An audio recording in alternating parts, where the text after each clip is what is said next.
ফেলেছি বটে, আমি একটা অন্যায় কাজ করে ফেলেছি বটে, কিন্তু এই পাপের কাজের সংবাদ আজকে ভাইরা আমার, বন্ধুরা আমার, আজকে আমরা দুইজন ছাড়া আর একজন যিনি জানেন, যার চোখে পৃথিবীর কোন মানুষ ফাঁকি দিতে পারবে না, আজকে সেই সত্তার নামই হলো আল্লাহ।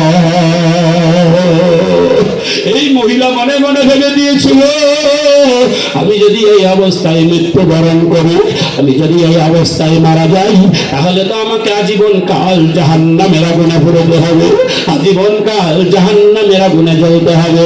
ভাইরা আমার, জাহান্নামের আগুন এই দুনিয়ার আগুনের চাইতে 70 গুণ বেশি পাওয়ারফুল হবে, দুনিয়ার আগুনের চাইতে 70 গুণ বেশি তেজ হবে, জাহান্নামের আগুনের কত তীব্রতা হবে। আমি কোরআনের আয়াত দিয়ে আমি একটা উদাহরণ দিচ্ছি, ভালো করে শুনবেন। 21 পারাতে একটা সূরা রয়েছে, সূরার নাম সূরা সাজদা। জানেন কি জানেন না? সূরা সাজদা 4 নম্বর আয়াত আল্লাহ তাআলা বলে দিলেন, আল্লাহুল্লাযী খালাকাস সামাওয়াতি ওয়াল আরদা ওয়া মা বাইনাহুমা ফি সিত্তাতি আইয়াম। আল্লাহ বলে দিলেন, আজকে ভাইরা আমার, আল্লাহ হলেন তিনি যিনি ভূমণ্ডল, নভমণ্ডল, জমিন এবং আসমান, আর জমিন এবং আসমানের ভিতরে যা কিছু রয়েছে সমস্ত কিছু তৈরি করতে আল্লাহ তাআলা টাইম লেগেছে মাত্র 6 দিন। কয় দিন? বলুন, 6 দিন। ভাইরা আমার, তাফসীর কারকগণ বলছেন, তাফসীরে ইবনে কাসিরে লেখা রয়েছে, ভাইরা আমার, আল্লাহ তাআলা গোটা পৃথিবীটা তৈরি করলেন 2 দিনে, পৃথিবীর ভিতরে যা কিছু রয়েছে সমস্ত কিছু তৈরি করলেন 2 দিনে, হলো 4 দিন। আর আসমান আর আসমানের ভিতরে যা কিছু রয়েছে সমস্ত কিছু তৈরি করেছেন মাত্র 2 দিনে, তাহলে হলো 6 দিনে। ভাইরা আমার, বন্ধুরা আমার, কিন্তু যেই জাহান্নামের আগুন, যার জ্বালানি হবে মানুষ এবং পাথর, যার ইন্ধন হবে মানুষ এবং পাথর, মানুষ এবং পাথর। বলবেন মাওলানা সাহেব, বলিবেন সূরা তাহরিম খুলে দেখুন, আল্লাহ তাআলা বললেন, ইয়া আইয়ুহাল্লাযীনা আমানু কু আনফুসাকুম ওয়া আহলিকুম নারান ওয়াকুদুহান নাস ওয়াল হিজারা। হে ঈমানদারগণ, হে ঈমানের দাবিদারগণ, হে বিশ্বাস স্থাপনকারীগণ, তোমরা নিজেরা বাঁচো আর তোমার আহাল পরিবার পরিজনকে বাঁচাও জাহান্নামের আগুন থেকে, যার জ্বালানি হবে মানুষ এবং পাথর, যার জ্বালানি হবে মানুষ এবং পাথর, যার ইন্ধন হবে মানুষ এবং পাথর। ভাইরা আমার, বন্ধুরা আমার, আল্লাহ তাআলা জমিন এবং আসমান আর যা কিছু রয়েছে সব কিছু তৈরি করতে টাইম লাগলো মাত্র 6 দিন, কিন্তু যেই জাহান্নামের আগুন, যার জ্বালানি হবে মানুষ এবং পাথর, সেই জাহান্নামের আগুনটা তৈরি করতে আল্লাহ তাআলার টাইম লেগেছে 3000 বছর।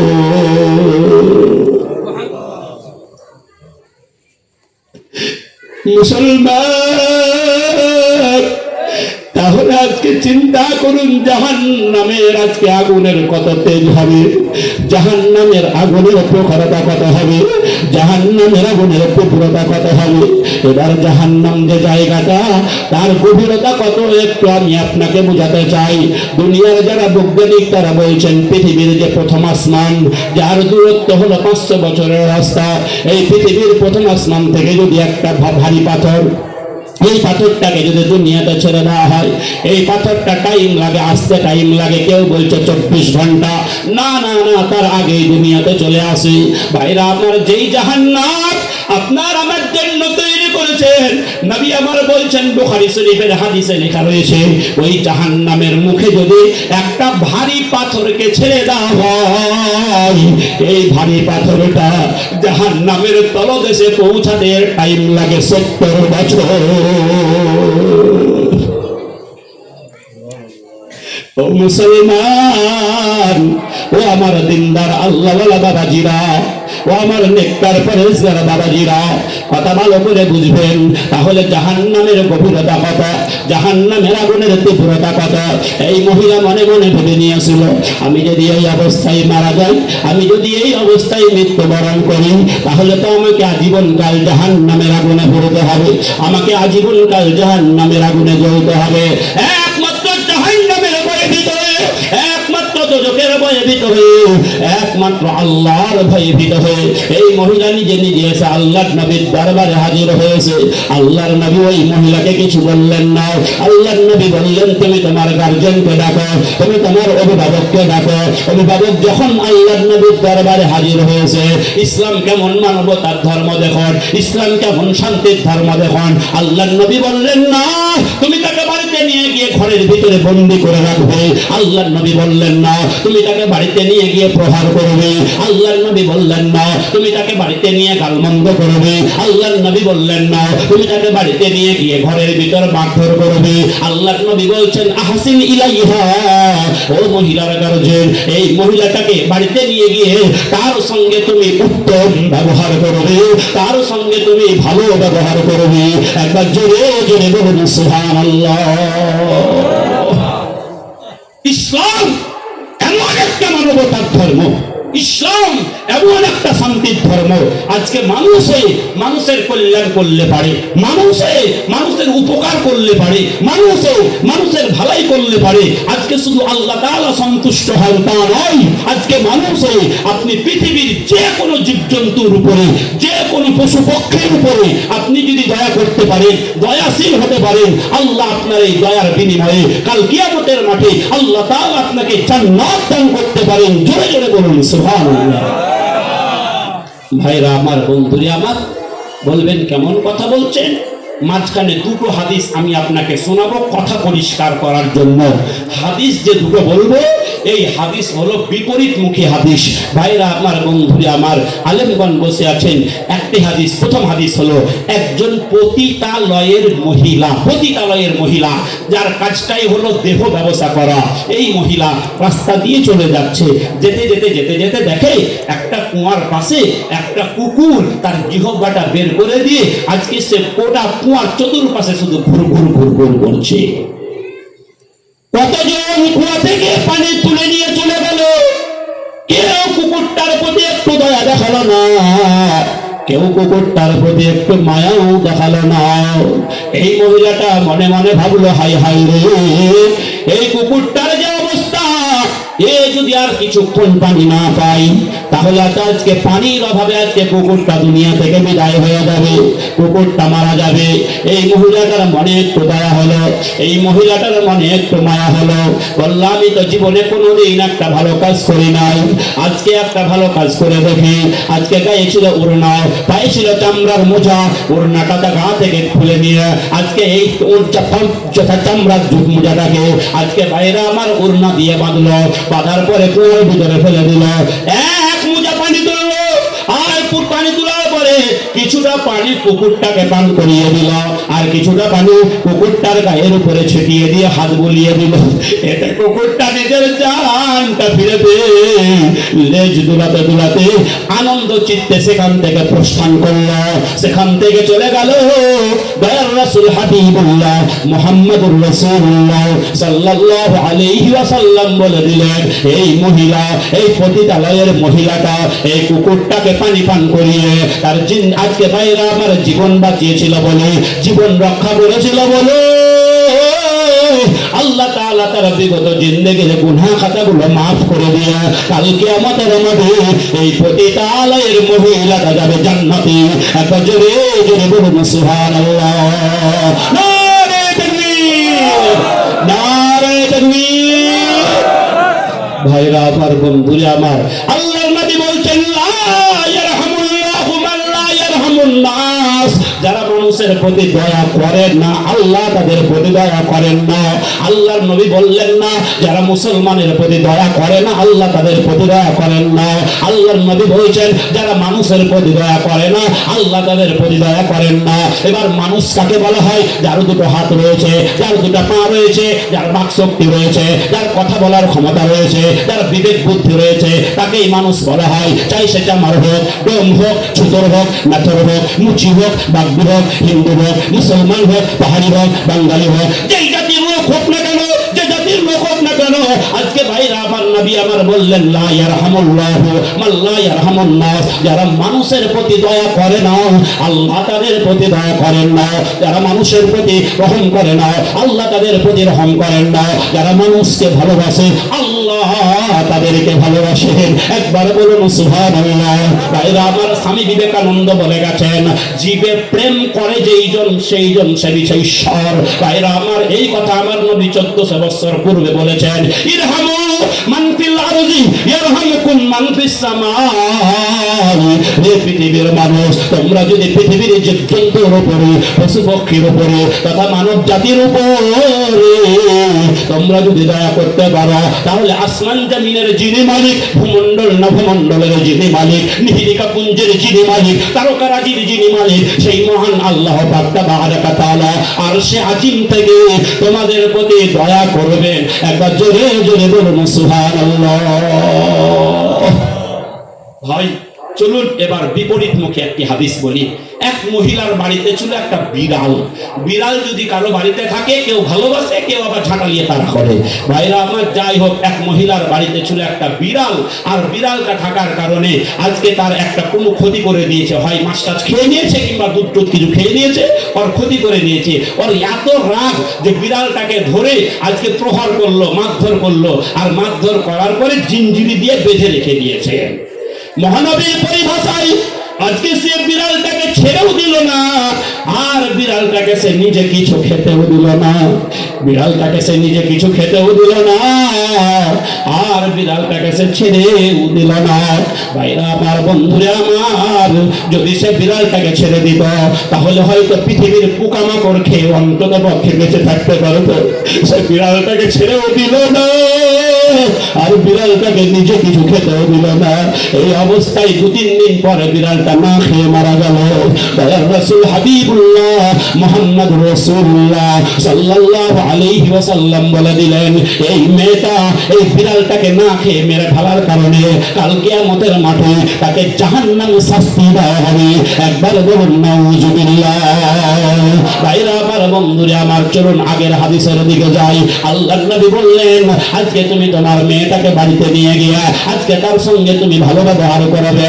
ভাই যাও যাক। আল্লাহর নবী বললেন এবার যখন তার বাচ্চা প্রসব হয়ে যাবে, বাচ্চাটা যখন পৃথিবীতে চলে আসবে, সেই অবস্থায় আমার দরবারে হাজির করবে। আল্লাহর নবীর কথা অনুযায়ী ওই মহিলার বাচ্চা যখন প্রসব হয়ে গেল, বাচ্চা সহ আল্লাহর নবীর দরবারে হাজির করেছে। আল্লাহর নবী, মানবতার নবী, দয়ার নবী বললেন না না না, তুমি আবার বাচ্চাটাকে নিয়ে বাড়িতে চলে যাও। বাড়িতে চলে যাওয়ার পরে তোমার 2 বছর পর্যন্ত বুকের দুধ পান করাও। বাচ্চার বয়স যখন 2 বছর হয়ে যাবে, বাচ্চা যখন দুনিয়ার খাবার খেতে শিখে নেবে, সেই অবস্থায় তুমি আমার দরবারে হাজির হবে। আল্লাহর নবীর কথা অনুযায়ী বাচ্চার বয়স যখন 2 বছর হয়ে গেছে, আল্লাহর নবীর দরবারে এবার হাজির হয়েছে। আল্লাহর নবী সাহাবাদের বললেন, আমার সাহাবারা রে, এই মহিলার কাপড় চোপড় তার শরীরের সঙ্গে মজবুত করে বেঁধে দাও। এই মহিলার কাপড় চোপড় তার শরীরের সঙ্গে শক্ত করে বেঁধে দাও। ভাইরা আমার, বন্ধুরা আমার, সুম্মা উমিরা বিহা ফারুজিমা, তারপর আদেশ করলেন তোমরা তাকে রজম করে দাও। তারপর নির্দেশ দিলেন তোমরা তাকে রজম করে দাও। রজম কেন করা হবে? রজম কাকে করা হবে? ভাইরা আমার, বন্ধুরা আমার, ইসলাম বলছে একজন বিবাহিত পুরুষ, ভালো করে কথা বুঝবেন, কথা ভালো করে বুঝবেন, একজন বিবাহিত পুরুষ আর একজন বিবাহিতা মহিলা যদি জেনার দায়ে ধরা পড়ে, ব্যভিচারের দায়ে ধরা পড়ে, আর দেশটা যদি ইসলামী রাষ্ট্র হয়, আর এই ব্যভিচারের সপক্ষে যদি 4 জন বলিষ্ঠ সাক্ষী পাওয়া যায়, 3 জন হলেও হবে না, 4 জন যদি বলিষ্ঠ সাক্ষী পাওয়া যায়, তাহলে ইসলাম বলছে তাদের উভয়কেই রজম করে শেষ করে দিতে হবে। এবার কেন রজম করা হবে? দুনিয়ার উদাহরণ দিয়ে বুঝুন। আপনার বাড়িতে হাঁড়ি ভর্তি ভাত রয়েছে, আপনার বাড়িতে হাঁড়ি ভর্তি তরকারি রয়েছে, অথচ সেই হাঁড়ি ভর্তি তরকারি থাকার পরেও, হাঁড়ি ভর্তি ভাত থাকার পরেও আপনি অপরের হাঁড়িতে গিয়ে মুখ লাগান, অপরের হাঁড়িতে গিয়ে হাত দেন। ইসলাম বলছে তোমার মতো কুলাঙ্গারের এই পৃথিবীর মাটিতে বেঁচে থাকার কোনো অধিকার নাই। নাই। আপনার এলাকায় হয় কি হয় না? আমার এলাকায় স্বামী বাইরে আছে, বিদেশে 6 মাস 10 মাসের জন্য বাইরে আছে, 3টা 4টা ছেলের মা। আজকে বাইরা আমার অন্য পুরুষের সঙ্গে থেকে যাচ্ছে, পালিয়ে যাচ্ছে। বাইরা আমার এগুলো অঘটন প্রায় জায়গাতেই হয়। বাইরা আমার এগুলোকে গুনাহ মনে করে না, এগুলোকে পরকীয়া বলা হয়। পরকীয়া কত পাপ, আজকে সে গুনাহ মনে করে না। যাই হোক, এবার যে কথা বলছি, রজম কোন পদ্ধতিতে করা হবে আপনারা জানেন, অনেকেই শুনেছেন। রজম যাবে করা হবে কত খনন করার পরে আজকে তার দেহটাকে কোমর পর্যন্ত বেড়ে দিয়ে চতুর্দিক থেকে পাথর মেরে মেরে মেরে মেরে মেরে ফেলা, এটাকে রজম করা বলা হয়। আল্লাহর নবীর কথা অনুযায়ী ওই মহিলাকে গর্ত খনন করার পরে তার দেহটাকে কোমর পর্যন্ত বেড়ে দিয়ে সাহাবারা চতুর্দিক থেকে পাথর মেরে মেরে মেরে মেরে ওই মহিলাটাকে চিরদিনের মতো শেষ করে দিল। সুম্মা সাল্লা আলাইহা, অতঃপর ওই মহিলার জানাজার নামাজে স্বয়ং আল্লাহর নবী ইমামতি করে দিলেন। একবার জোরে জোরে বলুন সুবহানাল্লাহ। আপনার মনে প্রশ্ন হবে, আমার মনে প্রশ্ন হবে, এখানে যারা উপস্থিত ব্যক্তিবর্গ রয়েছেন সকলের মনে একটা প্রশ্ন হবে। উপস্থিত নাই, বাইরে থেকে মাইকের আওয়াজ শুনছেন, তাদের মনে একটা প্রশ্ন হবে, আরে একজন ব্যভিচারিণী মহিলা শুধু ব্যভিচার করেছে তা নয়, ব্যভিচারের ফলে অন্তঃসত্ত্বা হয়ে গেছে, ব্যভিচারের ফলে গর্ভবতী হয়ে গেছে, ব্যভিচারের ফলে হামেলা হয়ে গেছে, অথচ এই মহিলার জানাজার নামাজটা আল্লাহর নবী কেমন ভাবে আদায় করতে পারলেন? ভাইরা আমার, এই প্রশ্নটা সর্বপ্রথমে যার মনে দাগ কেটেছিল তিনি কোন সাধারণ মানুষ নন, একজন অসাধারণ মানুষ, যিনি হলেন মুসলিম জাহানের দ্বিতীয় খলিফা। 12 লক্ষ বর্গ মাইলের যিনি নেতৃত্ব দিয়েছিলেন, অর্ধ পৃথিবী যিনি শাসন করেছিলেন, আজকে যাকে দুনিয়াতেই জান্নাতের সার্টিফিকেট দিয়ে দেওয়া হয়েছিল, আজকে সেই হযরত উমর ফারুক রাদিয়াল্লাহু তাআলা আনহু আল্লাহর নবীকে বললেন, فقال له عمر لم تصلي عليها يا رسول الله وقد زنت। নবী গো,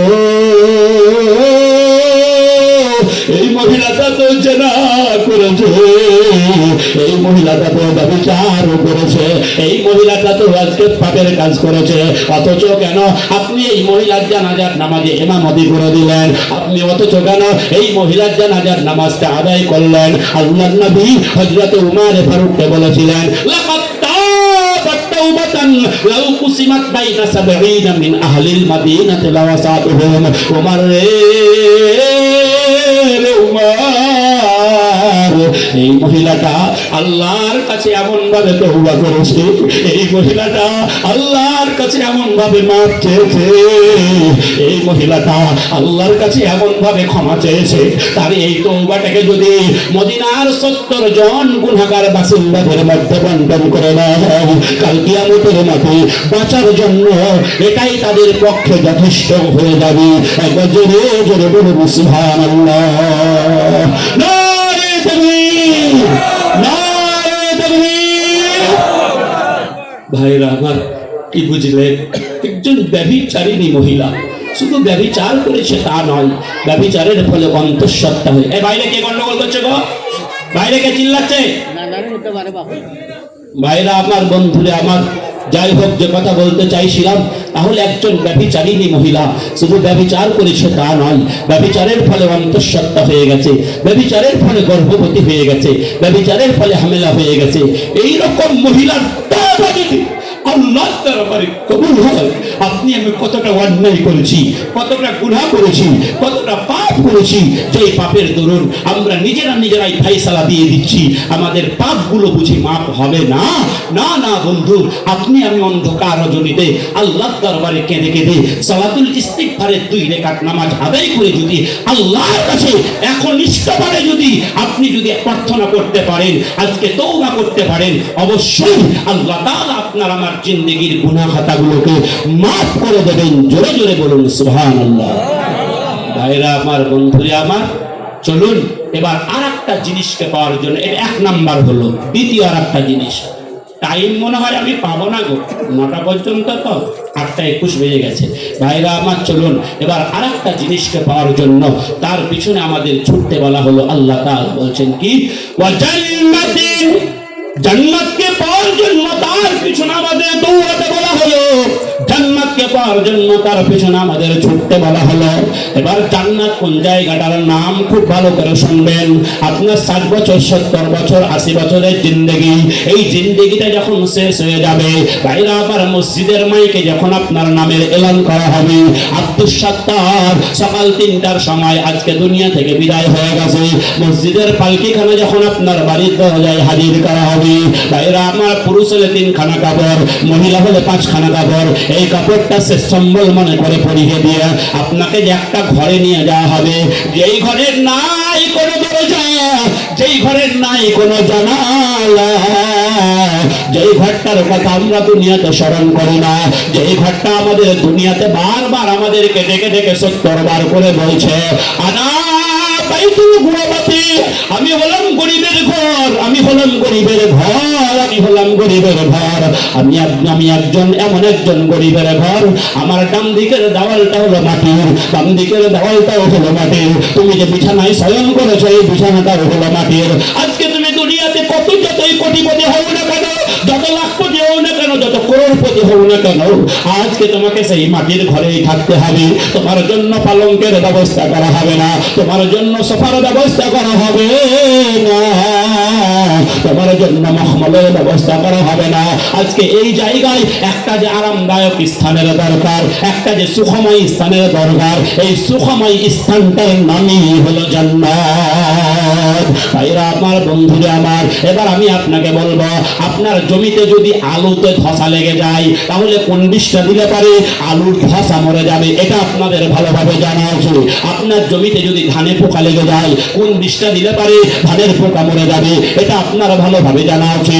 আপনার জমিতে যদি আগাছা হয় কোন বিষটা দিলে পারে আজকে জমির আগাছা মরে যাবে, এটা ভালোভাবে জানা আছে। কিন্তু আমি দাবি করেছি আমি হলাম আল্লাহর বান্দা, আমাদের সৃষ্টিকর্তা আল্লাহ, আমাদের নবী হলেন মুহাম্মদুর রাসূলুল্লাহ, আমাদের ধর্মের নাম হলো ইসলাম, আমরা হলাম জাতিতে মুসলমান, আমাদের ধর্মের গ্রন্থের নাম আল কোরআন।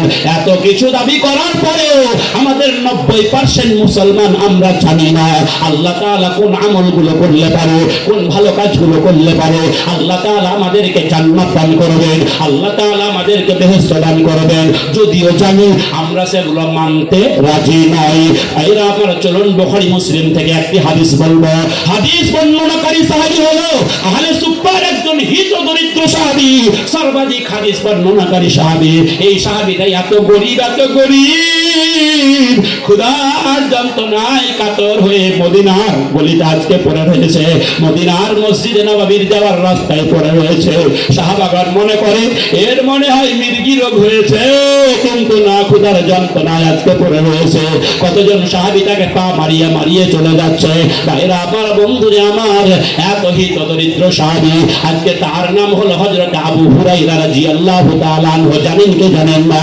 ভাইরা আমার, সর্বাধিক হাদিস বর্ণনাকারী সাহাবী, এই সাহাবী হাদিস বর্ণনা করেছে 5374টি।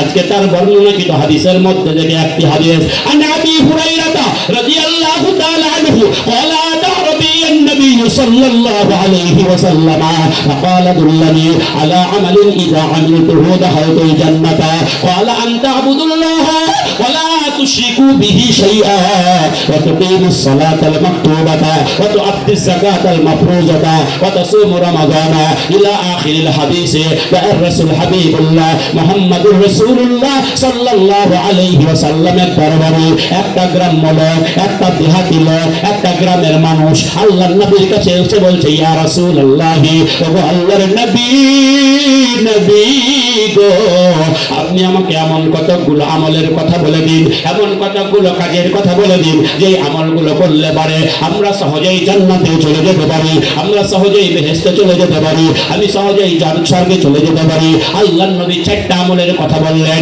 এখানে যারা বসে আছেন, আজকের এই হাদিসটা যদি আপনি বয়ে নিয়ে যান, এর প্রতি যদি আমল করতে পারেন, নবীর কথা অনুযায়ী, কালকে আমাদের মাঠে আল্লাহ তাআলা আপনাকে জান্নাত দান করবেন। বলুন সুবহানাল্লাহ। ভাইরা আমার, বন্ধুরা আমার, ভাইরা আমার, আল্লাহর নবীকে বলছেন, ইয়া রাসূলুল্লাহ, আল্লাহর নবী বললেন তোমাকে 4টা কাজ করতে হবে। 1 নম্বরে কি, আনতা আবুদুল্লাহ ওয়ালা তুশরিকু বিহি শাইআ, এক আল্লাহর ইবাদত করবে, এক আল্লাহর ইবাদত করতে গিয়ে অন্য কারো কাছে তোমরা মাথা নত করবে না। কোন পীর বাবার দরবারে গিয়ে সিজদা দেবে না, কোন জিন্দা পীরের পায়ে তুমি সিজদা দেবে না, আজকে কোন কবরে গিয়ে সিজদা দেবে না, কোন মাজারে গিয়ে সিজদা দেবে না, আজকে কোন কবরে গিয়ে চাদর চড়াবে না, কোন কবরে গিয়ে মোমবাতি জ্বালাবে না, কোন কবরে গিয়ে আগরবাতি জ্বালাবে না। তোমার সন্তান হয় না বলে নেংটা বাবার দরবারে, খাজা বাবার দরবারে, দাদা বাবার দরবারে, পীর বাবার দরবারে, ভণ্ড বাবার দরবারে আজকে তার কাছে গিয়ে তুমি সন্তান কামনা করবে না। খাজা বাবা একটা সন্তান দেবে বাবা, এইরকম ভাবে তার কাছে তুমি সন্তান কামনা করবে না। সন্তান দেওয়ার মালিক হলো একমাত্র মহান আল্লাহ। বলবেন মৌলানা সাহেব দলিল দেন, 2025 সাল, দলিল ছাড়া কোনো কথা শুনতেও রাজি নাই, মানতেও রাজি নয়। চলুন, আল্লাহ তাআলা বলে দিয়েছেন লিল্লাহি মুলকুস সামাওয়াতি ওয়াল আরদি ইয়াখলুকু মা ইয়াশাউ ইয়াহাবু লিমান ইয়াশাউ ইনাসান ওয়া ইয়াহাবু লিমান ইয়াশাউ যুকুর আও ইউযাউযুহুম যুকরানা ওয়া ইনাসা ওয়া ইয়াজআলু মান ইয়াশাউ আকিমা ইন্নাহু আলীমুন কাদির। আল্লাহ তাআলা বললেন মহামণ্ডলে যা কিছু রয়েছে, ভূমণ্ডলে যা কিছু রয়েছে, জমিনে যা কিছু রয়েছে, আসমানে যা কিছু রয়েছে, সমস্ত কিছুর মালিক হলাম আমি একমাত্র আল্লাহ। কথা ঠিক ঠিক নয়? জমিনের মালিক কে? জোরে বলুন, জমিনের মালিক কে? আল্লাহ। আসমানের মালিক কে? সূর্যের মালিক কে? চন্দ্রের মালিক কে? আপনার মালিক কে? আমার মালিক কে? আল্লাহ তাআলাকে আমরা একটা কথা বলি, ইন্না সলাতি ওয়া নুসুকি ওয়া মাহইয়ায়া ওয়া মামাতি লিল্লাহি রাব্বিল আলামিন। নিশ্চয় আমার নামাজ, আমার কুরবানি, আমার ত্যাগ, আমার তিতিক্ষা, আমার জীবন, আমার মরণ একমাত্র মহান আল্লাহ পাক তাবারাকা তাআলার জন্য। একবার জোরে জোরে বলুন সুবহানাল্লাহ। আল্লাহ বললেন ইয়াখলুকু মা ইয়াশাউ, আমি আল্লাহ যা ইচ্ছা আমি তাই সৃজন করতে পারি। আমি আল্লাহ যাকে ইচ্ছা আমি কন্যা সন্তান দান করতে পারি। আপনারা সমাজ ঘুরলে দেখতে পাবেন কারো বাড়িতে পরপর 6টা-7টা মেয়ে, একটাও ছেলে নাই। ছেলের জন্য লালায়িত, আল্লাহর কাছে কেঁদে কেঁদে প্রার্থনা করে, মাবুদ মাওলা তুমি আমাকে 6টা-7টা মেয়ে দিয়েছো, একটাও ছেলে দাও নাই। আল্লাহ তুমি আমাকে একটা ছেলে দাও, ছেলে দাও, ছেলে দাও। ও আল্লাহ যদি আমাকে একটা বৃদ্ধ বয়সে ছেলে দাও, যেমন ভাবে ইব্রাহিম নবীকে তুমি বৃদ্ধ বয়সে ছেলে দিয়েছিলে, আজকে সেই ছেলেটা আমার সাহারা হবে, আমার মাধ্যম হবে। তুমি আমাকে একটা ছেলে দাও, ছেলে দাও। আল্লাহ বলছেন বান্দারে আমার হিসাব বড়ই পাকা, তোর শুধু মেয়ে হবে, ছেলে হবে না।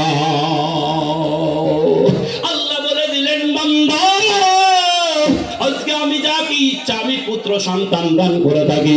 আপনারা সমাজ ঘুরলে দেখতে পাবেন কারো বাড়িতে শুধু পরপর 6টা-7টা বেটা, একটাও বেটি নাই, একটাও মেয়ে নাই, একটাও ঝি নাই। আজকে ঝিয়ের জন্য লালায়িত, মেয়ের জন্য লালায়িত। আল্লাহর কাছে একদিন কেঁদে কেঁদে মেয়ের কথা মনে পড়ে, কেঁদে কেঁদে কান্না করেছে আর দোয়া করেছে, মাবুদ মাওলা তুমি আমার 6টা-7টা আজকে ছেলে দিয়েছে, একটাও মেয়ে দাওনি, একটা তুমি আমাকে মেয়ে দাও, মেয়ে দাও, মেয়ে দাও। ওগো আল্লাহ আজকে আমি মেয়ের জন্য লালায়িত, কারণ আমার ছেলেগুলোর বিয়ে হয়ে গেলে পারে তো ছেলেরা তো আর বাপকে বাপ বলে না, মাকে আর মা বলে না। আজকে ছেলেরা বাপের বিয়ে হয়ে যাওয়ার পরে বাপকে বলে বুড়া, আর মাকে বলে বুড়ি, আর শ্বশুরকে বলে আব্বা জান, আর শাশুড়িকে বলে আম্মা জান। বাড়িতে পোলাও বিরিয়ানি রান্না করে, কাবাব রান্না হয়, কত কিছু রান্না হয়। বড় আফসোস, বড় বেদনা, বড় দুঃখ, আজকে শ্বশুর শাশুড়ি দাওয়াত পেলেও আব্বা আম্মা দাওয়াত পাই না। শ্বশুর আছে, শাশুড়ি আছে, আর জামাই শ্বশুরের পাতে তুলে দেয়, শাশুড়ির পাতে তুলে দেয়। আজকে ভাইরা আমার, শ্বশুর বলে থাক বাবা আর দিতে হবে না, আজকে শাশুড়ি বলে থাক বাবা আর দিতে হবে না, আর দিতে হবে না। জামাই তখন বলে আব্বা জান, আম্মা জান, আরো খান, আরো খান, আরো খান। এইদিকে জনম দুঃখিনী মা নিজের চিরা চুলটা চোখের উপরে ফেলে ফেলে এই দৃশ্য দেখে কেঁদে কেঁদে বলে, যখন তোমার কেউ ছিল না, ছিলাম শুধু আমি, আজ তোমারই সব হয়েছে, পর হয়েছি আমি। যখন তোমার সালা ছিল না, সালি ছিল না, যখন তোমার শ্বশুর ছিল না, শাশুড়ি ছিল না, যখন তোমার শালি ছিল না, ভাইরা ছিল না, আমি জন্ম দুঃখিনী মা তোমার জন্য যথেষ্ট ছিলাম বেটা। আজকে তুমি সব কিছু পেয়ে গেছো, আজকে আমার তোমার জন্মদাত্রী মাকে ভুলে গেছো। বর্তমান জামানার যুবকদের অবস্থা কেমন জানে? শ্বশুরের দেওয়া একটা সাইকেল পেয়েছে, শ্বশুরের দেওয়া সাইকেল, মানে এখন তো আর মোটর সাইকেল ছাড়া চলে না, বাইসাইকেল আগের কথা বলছি। তো শ্বশুরের দেওয়া সাইকেলে যদি বইয়ের ভাইটা অর্থাৎ শালাটা যদি চাপে, তখন বলে ভাই তুই কত ভারী রে ভাই রে, প্যাডেল করতে পারছি না ভাই রে, তুই চালা রে ভাই রে, তুই চালা রে ভাই রে, নাম রে ভাই রে, তুই কত ভারী রে ভাই রে। আর ওই একটা সাইকেল, ওই সাইকেলে যদি বইয়ের বোনটা অর্থাৎ শালিটা যদি চেপে যায়, তখন ওর দেমাগ দেখে কি, ওর পাওয়ার দেখে কি, ও এত জোরে জোরে প্যাডেল করে মনে হয় সাইকেলের চেন ছিঁড়ে ফেলে দেবে। ভাইরা আমার, বন্ধুরা আমার, এই হলো বর্তমান জামানার যুবকদের অবস্থা। যাই হোক, আল্লাহর কাছে কেঁদে কেঁদে প্রার্থনা করেছেন, মাবুদ মাওলা তুমি আমাকে একটা মেয়ে দাও, মেয়ে দাও। আজকে মেয়েটা বিয়ের পরে একবার অন্তত আব্বা আব্বা আব্বা কতবার আব্বা বলে ডাকবে। ভাইরা আমার, বন্ধুরা আমার, আল্লাহ বলছেন না না বান্দা, আমার হিসাব বড়ই পাকা, তুই যতবার চা না কেন আজকে তোর ঘরে শুধু ছেলেই হবে, মেয়ে হবে না। এবার আল্লাহ বলছেন এমন এক শক্তির নাম আল্লাহ, এমন এক ক্ষমতার নাম আল্লাহ,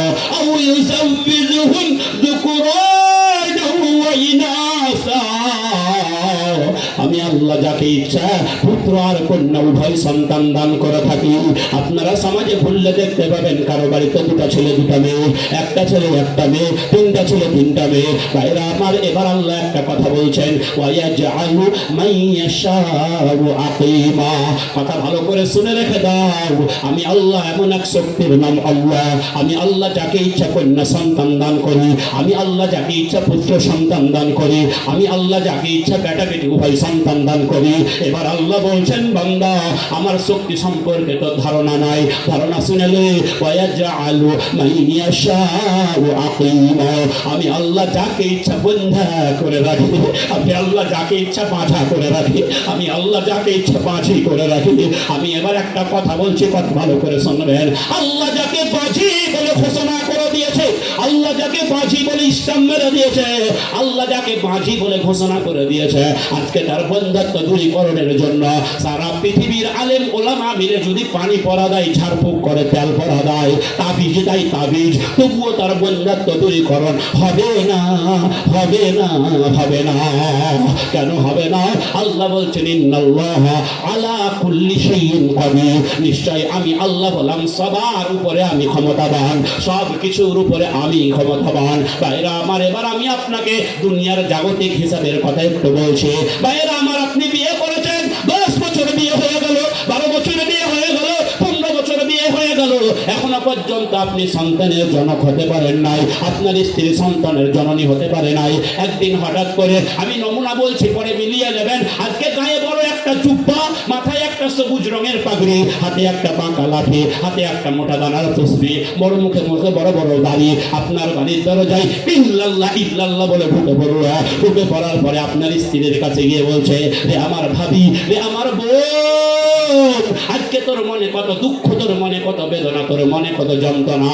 আজকে তোর স্বামী আজকে বাইরে রয়েছে, বিদেশে রয়েছে, তোর বিয়ে হয়ে গেল 20 বছর 15 বছর বিয়ে হয়ে গেল, এখনো পর্যন্ত তুই সন্তানের মা হতে পারলি না, এখনো মা ডাক শুনতে পেলি না। আমি তোকে একটা কথা বলছি, ভালো করে শুনে রেখে দে। আজকে তোর যখন স্বামী বাইরে থেকে বিদেশ থেকে বাড়ি আসবে, তোর স্বামীকে সঙ্গে করে আমাদের পশ্চিম বাংলার মাটিতে বীরভূম জেলাতে একটা জায়গা রয়েছে, নাম শুনে থাকবেন, ওই জায়গাটার নাম পাথর চাপড়ি। জানেন কি জানেন না? নাম শুনে থাকবেন, পাথর চাপড়ি। বলে পাথর চাপড়িতে যাবি, দাদা বাবের নামে একটা গরু মানত করবি, ছাগল মানত করবি, না হলে মুরগি মানত করবি, আর দেশি মুরগি না পেলে কয়েকটা পোল্ট্রি মুরগি মারবি। ভাইরা আমার, মানত করার পরে আজকে তার কাছে গিয়ে তুই সন্তান চাইবি, দেখবি তোর সন্তান চলে এসেছে। একবার জোরে জোরে বলুন নাউজুবিল্লাহ। কি করবো গো? আলোচনা করবো না ছেড়ে দেবো? একটু বাড়াইবো? আচ্ছা ঠিক আছে। এবার একটা কথা বলছে, আঘাত লাগবে, আঘাত লাগবে, কিন্তু বাস্তব কথা। কেউ যদি তার স্ত্রীর কথা অনুযায়ী চলে, কেউ যদি তার বিবির কথা অনুযায়ী চলে, তার মতো বোকা লোক পৃথিবীর মাটিতে আর কেউ নাই। বলবেন মৌলানা সাহেব এত বড় কথা বললে, আপনার বুকের পাটাটা তো কমলায়, আপনার বাড়ি পশ্চিম বাংলার কলকাতা মুর্শিদাবাদ জেলা, কালকে বাড়ি যেতে পারবেন তো? ভাইরা আমার বলবেন আমরা তো আমাদের বইয়ের কথা ছাড়া এক মাও চলতে পারি না। বলে আগে যা ছিল ছিল, আমার বিয়ে হওয়ার আগে পর্যন্ত আমি যে পয়সা ইনকাম করেছি ওই ইনকামকৃত পয়সা আমার বাপের হাতে দিয়েছি, আমার মায়ের হাতে দিয়েছি, আবার কিছু টাকা থেকেছে দিতে গেছি তো মা বলছে না তুই পকেট খরচ হিসাবে তুই রেখে দে। কিন্তু যেমনি বিয়ে হয়ে গেল, বিয়ে হওয়ার পরে আমার স্ত্রী বাড়িতে যখন আসলো, ওই শ্বশুরের বেটিটা যখন বাড়িতে আসলো, শ্বশুরের বেটি আসার পরে এখন আমার স্ত্রী হলো আমার বাড়ির ম্যানেজার, আমার স্ত্রী হলো আমার বাড়ির খাদ্যমন্ত্রী, আমার স্ত্রী হলো আমার বাড়ির অর্থমন্ত্রী। আমি যা কিছু পয়সা এখন ইনকাম করছি সব পয়সা এখন বাপের হাতেও দিতে পারি না, মায়ের হাতেও দিতে পারি না, এখন ওই অর্থমন্ত্রীর ভান্ডারে জমা দিয়ে দিলাম। আবার যদি জমা না দিতে পকেট চেক করে দেখবে টাকা আছে কিনা। বাইরে আমার যাই হোক সবগুলো আজকে জমা দিয়ে দিলাম। দিয়ে দেওয়ার পরে সন্ধ্যাবেলায় আমার গোসল টোসল করে একটু মোড়ের মাথায় যাব, আজকে বাইরে আমার বাবু বাজার যাব, আজকে যাওয়ার সময় আজকে বাইরে আমার পকেটে দেখে একটা টাকা নাই, স্ত্রীর কাছে ভিখারির মতো ভিক্ষা চাইছি, 10টা টাকা দিয়ে চা খেতে যাব। কথা ঠিক কি ঠিক না? কথা ঠিক কি ঠিক নয়? ঠিক মানে একটা উদাহরণ দিচ্ছি, ভালো করে শুনবেন। এক রাজার দরবারে একটা জেলের ছেলে মস্ত বড় একটা মাছ নিয়ে রাজ দরবারে হাজির হয়ে গেছে। রাজা মশাই মাছটা দেখে তার এত পছন্দ হয়েছে, মাছটা তিনি উচ্চ মূল্যে কিনে নিলেন। মনে করেন 1000 টাকার মাছ, তো উনি 4000 টাকায় কিনে নিলেন। মাছ কিনা শেষ হয়ে গেল, রাজার যে স্ত্রী রানী বলছে রাজা মশাই আপনার মতো বোকা লোক আমি একটাও দেখিনি। বলে কেন রে, কি হয়েছে?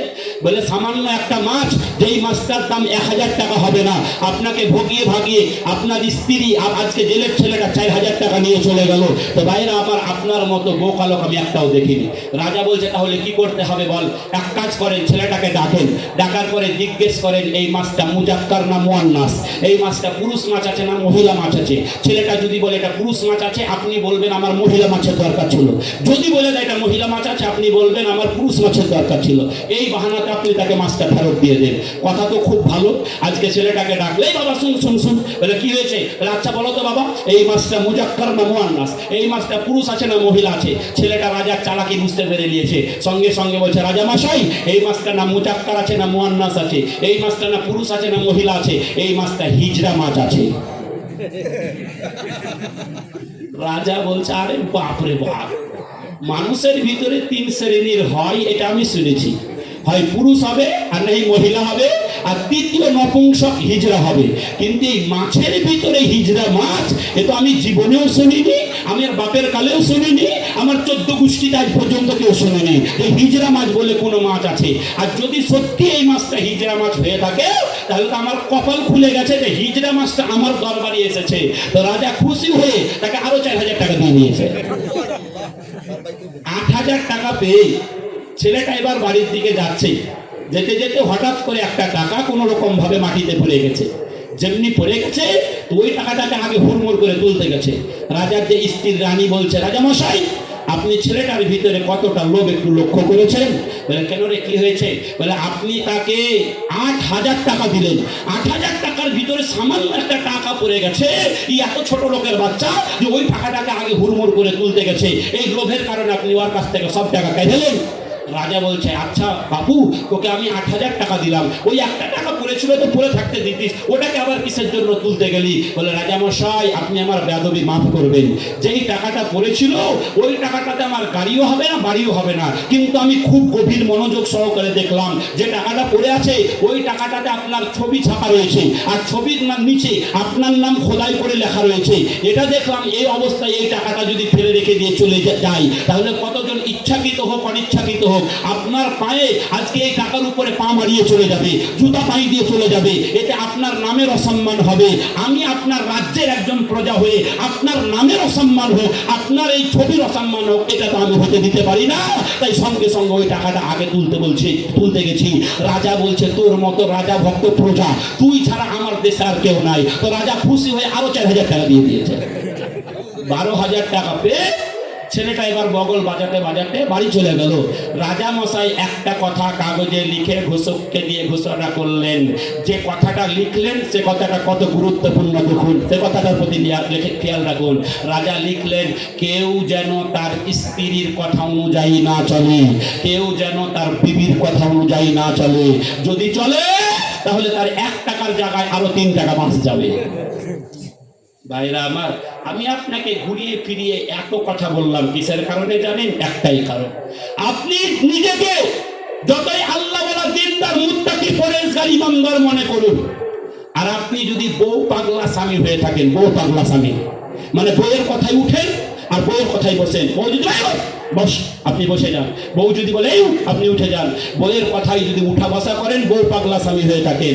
আপনার স্ত্রীর কানে ওই যে ভণ্ড পীর বাবা এসে আপনার স্ত্রীকে বলেছে, পাথর চাপড়িতে গেলে সন্তান পাবি, ন্যাংটা বাবার মাজারে গেলে সন্তান পাবি, আপনার স্ত্রী যেন তেন প্রকারে ওই পাথর চাপড়ি পর্যন্ত নিয়ে যাবে।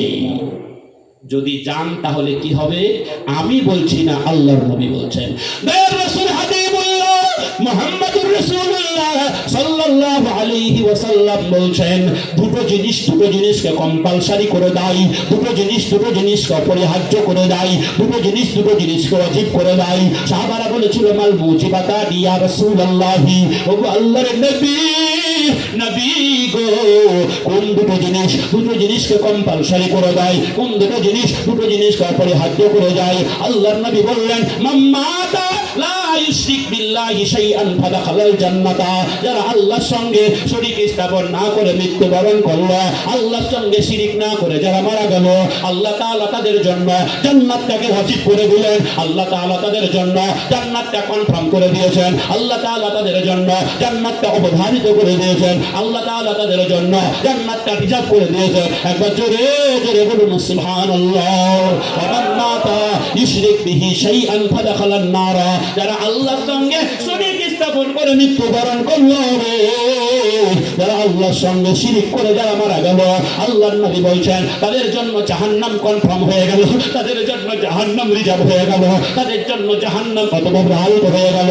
আল্লাহ তাআলা এরকম কথা সূরা মাইদার এক জায়গায় বললেন, ইন্নাহু মান ইউশরিক বিল্লাহি ফাকাদ হারামাল্লাহু আলাইহিল জান্নাতা ওয়া মাআওয়াহুন নার ওয়া মা লিয-যালিমিনা মিন আনসার। আল্লাহ বলছেন, যারা এক আল্লাহর ইবাদত করতে গিয়ে অন্য কারো কাছে মাথা নত করে আল্লাহকে ডাকলো, নামাজও পড়লো, দুর্গা পূজায় চাঁদা দিল, নামাজও পড়লো, কালী পূজার সেক্রেটারি হলো, নামাজও পড়লো, গণেশ পূজার আজকে বাইরা বা সভাপতি হলো, নামাজও পড়লো, আজকে পীরের মাজারে গিয়ে সিজদাও দিল, এইরকম যারা কাজ করবে, আল্লাহ তাআলা বলছেন তাদের জন্য জান্নাতটা হারাম হয়ে গেছে, হারাম হয়ে গেছে। ওয়া মাওয়াহুন নার, তাদের আবাসস্থল হলো জাহান্নাম। ওয়া মা লিয-যালিমিনা মিন আনসার, আর এইরকম জালেমদের জন্য কাল কিয়ামতের মাঠে কোন নবী, কোন ওলি, কোন গৌস, কোন পীর পয়গম্বর তাদের জন্য সাহায্যকারী হিসাবে পাশে দাঁড়াবে না। আমি বাকি গুণের বলার কথা বলতে পারলাম না, ভাইরা আমার, পরে যদি আল্লাহ কোনোদিন সুযোগ দেয় আলোচনা করব। চলুন আমি 5 মিনিট একটা বক্তব্য করব, খুব মন দিয়ে শুনবেন। আল্লাহর নবী বলছেন, সালাসাতুল লা ইস্তাজাবু লা শাক্কা বিহিন্না আল ওয়ালিদ আল মুসাফির ওয়াল মাজলুম।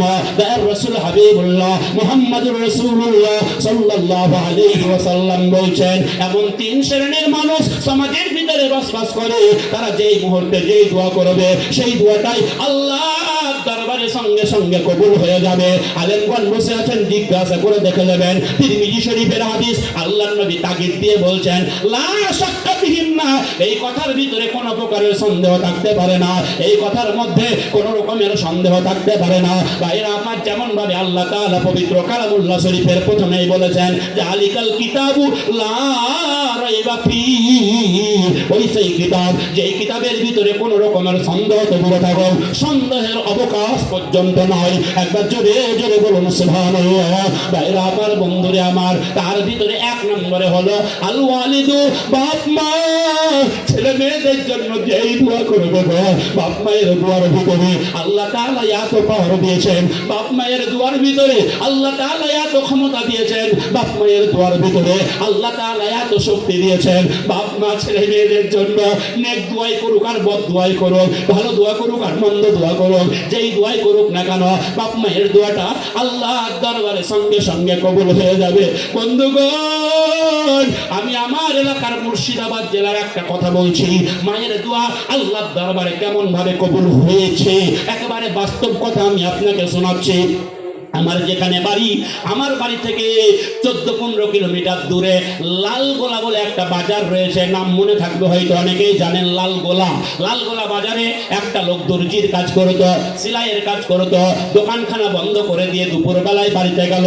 বাড়িতে যাওয়ার পরে দেখে তার স্ত্রীর সঙ্গে তার মায়ের ঝগড়া লেগে গেছে। কিসের কারণে ঝগড়া লাগলো? বৃদ্ধা মাতা, বুড়ি মা আজকে খাবার চেয়েছিল, খাবার দিতে দেরি হয়েছে, আজকে শাশুড়ি বইয়ে ঝগড়া লেগে গেছে। এইদিকে চুলার উপরে হাঁড়ি চাপিয়েছে, হাঁড়ির ভিতরে চাউল দিয়েছে, আর চাউল দিয়ে আজকে ভাতগুলো টকবক টকবক টকবক করে ফুটছে, আর 2-10 মিনিট হলে পরে ভাতটা নেমে যাবে। এইরকম চরম মুহূর্তে ছেলে যখন দেখলো মা খাওয়ার জন্য ঝগড়া বাঁধিয়েছে, ছেলের কোনো কথা বাদ বিচার না করে রান্নাঘরে গেল, একটা চামচ নিয়ে আসলো, এই চামচটা নিয়ে আসার পরে উত্তপ্ত গরম হাঁড়ির ভিতরে ভরে দিয়েছে, এক চামচ ভাত তুলেছে, ভাত তোলার পরে এক হাতে মায়ের গালটা ফাঁক করে চামচ সহ গরম ভাতটা মায়ের মুখে ঠেলে ধরেছে। ও মুসলমান, ও আমার দিনদার আল্লাহ বলা বাবাজিরা, মানুষের হৃদয়টা কত কঠিন হলে পারে, মানুষের অন্তরটা কত পাষাণ হলে পারে, নিজের জন্মদাত্রী মায়ের সঙ্গে এইরকম অন্যায় আচরণ করতে পারে, এইরকম দুর্ব্যবহার করতে পারে। ছেলেটা চামচখানা বের করার সময় বলে, মা তোমার ভাত খাওয়ার খুব ইচ্ছা হয়েছে, আমি তোমাকে জন্মের মতো ভাত খাইয়ে দিলাম। আজকে একে তো মুখের ভিতরে গরম ভাত, আবার ছেলের মুখ থেকে গরম গরম কথা, দুটো কথা এক জায়গায় হয়ে গিয়ে মা তাড়াতাড়ি করে মুখের গরম ভাতটা ফেলে দিয়ে চোখ দিয়ে শুধু টস টস করে ঝরঝর করে অশ্রু বিগলিত হয়। আজকে যখন ভাত ফেলে দিল, ভিতরের গালটা পুড়ে যায়, জিহ্বাটা পুড়ে যায়, তালুটা পুড়ে যায়, কণ্ঠনালীটা পুড়ে যায়। আল্লাহর দরবারে দুটো হাত উত্তোলন করে করে কেঁদে কেঁদে প্রার্থনা করেছে, বাবুল বাউলা,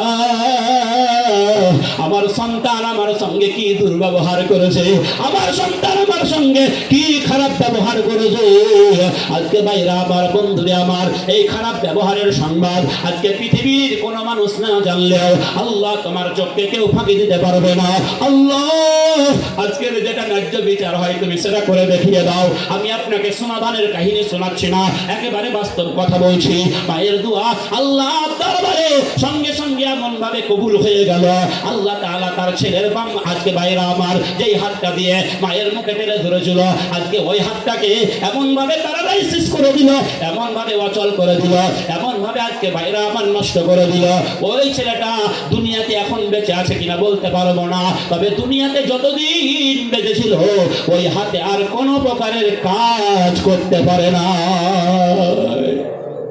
ও মুসলমান যুবক ভাই, এখানে অনেক যুবক রয়েছে, অনেকের বাপ মা রয়েছে, তোদের পা দুটো জড়িয়ে ধরে বলি, বাবা তোমরা তোমাদের জন্মদাতা পিতা মাতার সঙ্গে কোনোদিন খারাপ ব্যবহার করো না, দুর্ব্যবহার করো না, অন্যায় ব্যবহার করো না।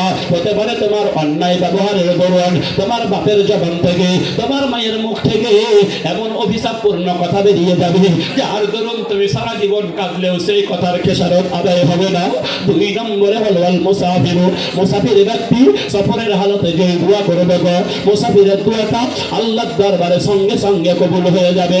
আপনারা আমাকে দেখেছেন, অনেক জায়গায় দেখেছেন, বাবুবাজার ইসলামিয়া মাদ্রাসায়, আপনারা হুসাইনিয়া মাদ্রাসায় দেখেছেন, আমার বাম হাতটা 2 বছর বয়সে পোলিও রোগে আক্রান্ত হয়ে চিরদিনের মতো বিকলাঙ্গ হয়ে যায়। আমার হাতটা যখন অচল হয়ে গেল, 1.5 বছর 2 বছর যখন বয়স, মা যখন বড় ডাক্তারের মাধ্যমে জানলো তোমার হাতটা চিরদিনের মতো বিকলাঙ্গ হয়ে গেছে, আমার মা প্রত্যেক দিন ফরজ নামাজের পরে 2টা হাত উত্তোলন করে করে কেঁদে কেঁদে প্রার্থনা করে দাও, মাবুদ মাওলা আমার 5টা ছেলের ভিতরে ছোট ছেলেটার একটা হাত তুমি ছিনিয়ে নিয়েছ, বাকি 4টা ছেলের 2টো হাত সবল রয়েছে, 2টা পা ঠিক রয়েছে, দেহ স্বাস্থ্য শরীর স্বাস্থ্য সব ভালো রয়েছে। এই ছেলেটা বড় হলে ইনকামের ব্যবস্থা হবে কেমন করে, রুটি রোজগারের ব্যবস্থা হবে কেমন করে, ছেলেটা আর আজকে দুনিয়াতে চলাফেরা করবে কেমন করে। ওগো আল্লাহ, আমি মা আমার সন্তানের জন্য দোয়া করেছি, তুমি আমার ছেলেটাকে বড় হয়ে তুমি সম্মানের রিজিক দান করিও। আমি আজকে বুঝছি আমার মা আমার জন্য ছোটবেলায় কেঁদে কেঁদে আজকে দোয়া করেছিল বলে বাবা আমার মতো এক হাতের প্রতিবন্ধী অসহায় মানুষ, বেশি এলেম কালাম না থাকলেও আল্লাহ তাআলা 2টা কথা বলার যোগ্যতা দিয়েছেন বলে, কথা বলার শক্তি দিয়েছেন বলে আমার মতো এক হাতের প্রতিবন্ধী লোকটা পশ্চিম বাংলা সহ আসাম, ত্রিপুরা, মেঘালয়, বিহার বিভিন্ন রাজ্যে জলসা জুলুসে বক্তৃতা করে বলুন আলহামদুলিল্লাহ। ভাইরা আমার বন্ধুরা আমার একটা হাত না থাকার কারণে পশ্চিম বাংলার মাটিতে যখন ট্রেনে বাসে যখন জলসা করতে যায়, বাসে যখন প্রচন্ড ভিড় থাকে, ট্রেনে যখন প্রচন্ড ভিড় থাকে, ওপরের যখন আর হ্যান্ডেলটা কোনো রকম ভাবে ধরে থাকে, বড় ঘাড়ের উপরে যখন ব্যাগটা ঝুলিয়ে রেখে বাঙ্কারে রাখার মতো জায়গা থাকে না, তখন কেউ ডান দিক থেকে গুঁতা মারে, কেউ বাম দিক থেকে গুঁতা মারে, কেউ পিছন দিক থেকে গুঁতা মারে প্রচন্ড ভিড়ের কারণে। ভাইরা আবার বন্ধুরা আবার কোনোদিন সামনের দিকে পড়ার মতো অবস্থা হয়ে যায়, কোনোদিন হয়তো পড়েও যায়, পরের ভিতরে এত দুঃখ হয় বাবুল মাওলা আজকে যদি তুমি আমার 2টো হাতকে সবল রাখতে সুস্থ রাখতে, আজকে কেউ আমাকে এইরকম ভাবে ধাক্কা দিয়ে বলে দিতে পারতো না। তাই তো আল্লাহ তাআলা পবিত্র কালামুল্লাহ শরীফে বলেছেন লাইন শাকারতুম লাযীদান্নাকুম ওয়া লাইন কাফারতুম ইন্না আযাবি লাশাদীদ। বান্দারে আমি তোমাদেরকে যে নিয়ামতগুলো দান করেছি, এই নিয়ামত পাওয়ার পরে যদি তোমরা শুকরিয়া আদায় করতে পারো, কৃতজ্ঞতা প্রকাশ করতে পারো, মানুষের মাথা থেকে পা পর্যন্ত আল্লাহ তাআলা যত নিয়ামত দিয়েছেন সবই দামি নিয়ামত, একটাও বেদামি নাই, সবই মূল্যবান নিয়ামত, একটাও মূল্যহীন নাই।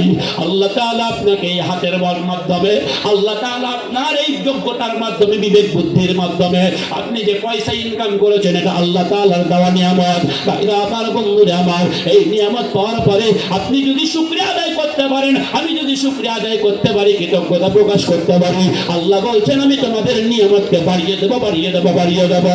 একবার জোরে জোরে বলুন সুবহানাল্লাহ, আর একটু জোরে বলুন সুবহানাল্লাহ। ওয়ালা ইন কাফারতুম ইন্না আযাবি লাশাদীদ। আর তোমরা নিয়ামত পাওয়ার পরে যদি না শুকরিয়া করো, একদিন কিন্তু তোমাদের কঠিন আযাবের সম্মুখীন হতে হবে। তাই বলছিলাম ভাই, এই মসজিদের দোতলার কাজ চলছে, দোতলার ছাদ ঢালাই হবে। ভাইরা আমার, আমি আপনাদের কাছে এমন একটা জায়গার কথা বলছে, যেই জায়গায় দান করলে শুধুই লাভ, শুধুই লাভ, শুধুই লাভ। বুখারী শরীফের হাদিস, আল্লাহর নবী বলছেন মান বানা লিল্লাহি মসজিদান বানাল্লাহু লাহু বাইতান ফিল জান্নাহ। আল্লাহর ঘর মসজিদ যারা নির্মাণ করবে, আল্লাহর ঘর মসজিদের যারা হেফাজত করবে,